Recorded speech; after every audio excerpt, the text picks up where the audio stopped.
SaaS startup Awari wants to identify workplace biases. During a summer internship with a large Kansas City corporation, college student Louis Byrd was unexpectedly called into the HR office. Although the incident was about 10 years ago today, it has not yet left his mind, Byrd said. "I'll never forget this," he said. "HR told me that the people on my team had complained that my hair, which was in dreadlocks at the time, was inappropriate for the workplace. I responded, I don't say anything when people come to work with a wrinkled shirt or wet hair. Why should my hair, something that is natural to me, be a problem? We all have unconscious bias," Byrd said. "Unfortunately, the majority of corporate America's biases are rooted in making white people feel more comfortable," he added. "There's just no other way to put it," said Byrd, CEO of Awari, a new software-as-a-service platform that identifies workplace biases. "As a black man, I always felt that I had to step up my game in a corporate environment," he continued. "When the dress code was polo and slacks, I would wear a shirt and tie. My story is common. This is an issue that black people and people of color tend to go through in the workplace. But if it wasn't for my experience in the corporate world, I wouldn't be where I am today." In the time since the incident amid Byrd's college internship, conversations about race, bias and privilege have become more common, he said. And now, technology can objectively identify specific types of workplace bias that could help prevent situations like the one Byrd faced, he said. He knows this because he created it, he said. Launched in April, Byrd co-founded Awari, a software-as-a-service that utilizes proprietary artificial intelligence and natural language processing technology to identify age, race and gender bias in the workplace.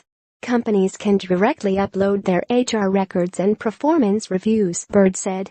The application can cross-reference for a pattern within the documents and then identify a person or team's specific bias, whether that be preferential or negative. The technology requires a sample size of about 150 performance reviews for the sentiment analysis to be accurate, he said. Preferential bias toward a group is just as harmful as holding a negative bias, Byrd said. The goal is to get people in neutral, he said. Awari is literally a proverbial flashlight. It doesn't necessarily mean that a person is a racist or a sexist or anything like that. All it's doing is showing when someone is exhibiting bias. I don't believe it's possible to eliminate bias individually, but you can from a system, and that's the goal. Most companies' diversity and inclusion efforts are focused on recruiting, when retaining is the true issue, Byrd said. I was doing a lot of research and learned how performance reviews can really impact a person's career, he said. 70% of Americans quit their jobs, not because they aren't being paid enough, or because they don't like what they do, but because they don't feel appreciated. This is often a cultural or unconscious bias problem. The goal of Awari is to create an office culture in which diverse groups feel comfortable, Byrd said. The platform is expected to launch to the market by the end of the year. Our main focus is going to be finding believers, he said. This application is for companies that want to be proactive, not reactive. That's just the reality. A lot of companies say they are working on diversity, but really it's just a catchphrase or a buzzword for them. To truly work on diversity, you first need transparency. In growing this company, one challenge Byrd has faced is companies' fear that their unconscious bias data might be leaked, illuminating their businesses in a negative light.